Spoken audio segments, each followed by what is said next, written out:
Politikų gyvenimas žada būti kiek kartesnis. Seime rengiami siūlymai, kurie apribotų politikų galimybę naudoti parlamentinės lėšas. Seimo pirmininkas taip pat žada, jog bus stabdomas parlamentinių lėšų augimas, o visi tie, kurie norės apsigyventi Seimo viešbutyje, privalės susimokėti bent jau už komunalinius mokesčius. Nemokėti už nuomą tiem, kas turi turtą, sakykime, tam 25 km atstumu nuo Vilniaus. Valstybės turtas yra ir už jį nemokam. Taip negali būti, tai prieštarauja įstatymui. Šioje kadencijoje parlamentarai gauna bene 40% didesnės algas, bet panašu, jog tai nėra pakankamai svari priežastis parlamentinėms lėšoms taupyti. Bendrai, per pastaruosius 3 mėnesius parlamentarai išleido virš 500 000 eurų.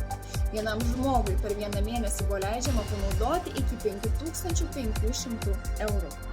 Ir netgi 26 parlamentarai išnaudojo šią visą skirtą sumą.